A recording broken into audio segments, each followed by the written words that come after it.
Ассаляму алейкум, менің YouTube каналыма қош келдіңіздер.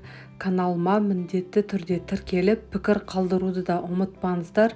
Бүгін сіздерге осындай керемет болып шығатын, яғни дәмі ауыздан кетпейтін лағман дайындайтын боламын.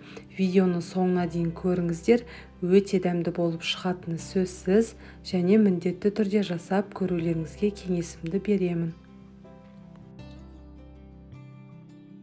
Ең алдымен бізге жылы суымызға тұзымызды және де жұмыртқамызды салып араластырып алуымыз қажет болады. Одан кейін ыдысымызға ұнымызды салып қамыр илеуге кірісетін боламыз.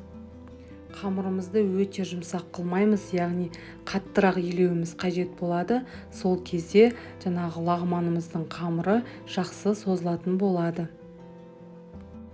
Күнделікті жасаған тағамдарыңызды шын ниеттеріңізбен, көңілдеріңізбен жасайтын болсаңыздар, сіздерде керемет шығатыны сөзсіз. Міне біздің қамырымыз дайын болды. Енді пищевая пленкамызға орап, 1 сағат көлемінде қойып қоямыз. Келесі бізге подливімізді жасауға кірісетін боламыз, яғни керек заттардың барлығын осы видеоның астына жазып қоятын боламын.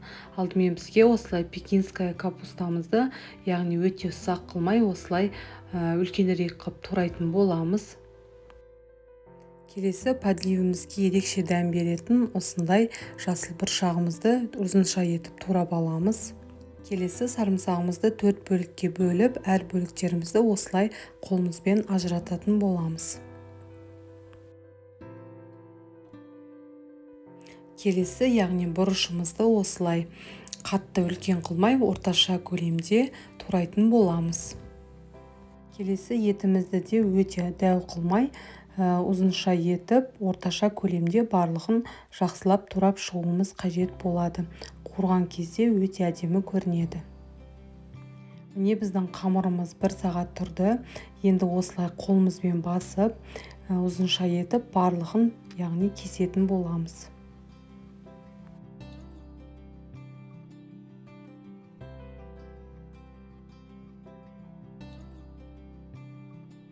Бөліктерімізді осылай қолымызбен домалақтап, яғни созуға дайындап қоюымыз қажет болады. Осылай бөлек ыдысымызға сұйық майымызды жағып, жаңағы созған бөліктерімізді домалақтап, барлығын орналастырып шығуымыз қажет болады. Барлығын созуға ыңғайлап қойдық. Енді осылай пищевая пленкамызды жауып, жарты сағат көлемінде бөлме температурасына қойып қоямыз. Қамырымыз созуға дайын болды. Енді қатты жуан қылмай, осылай қолымызбен созуға кірісетін боламыз.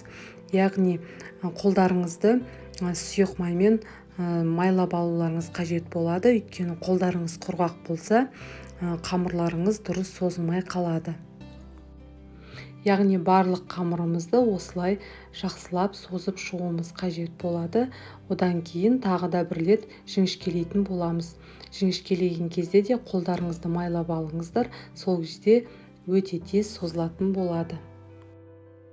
Және де осылай екі қолымызға кезек-кезек ала отырып, барлық қамырымызды алатын боламыз, және столымызға кішкене соғып, піскенге дайындаймыз.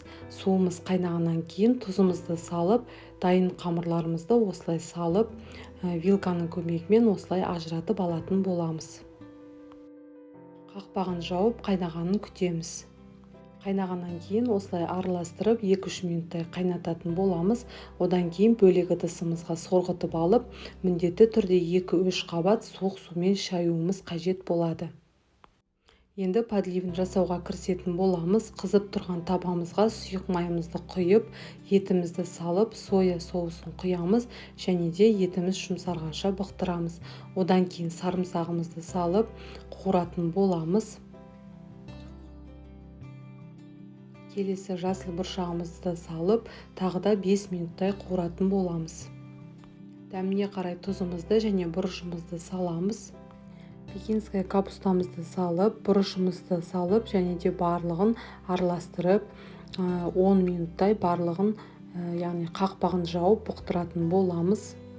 Міне біздің қамырымыз дайын болды. Сұйық майды құйып, араластыруды да ұмытпаңыздар. Міне біздің лағманымыздың қамыры дайын болды. Тәбетті ашатындай өте дәмді болып шығады. Және де міне подливін де үстіне салып қойдым. Подливі де өте дәмді, тәбетті ашатындай, өте тойымды болып шығады. Міндетті түрде жасап көріңіздер. Сіздерге ұнайды деген ойдамын. Каналыма міндетті түрде тіркеліп, пікір қалдыруды да ұмытпаңыздар.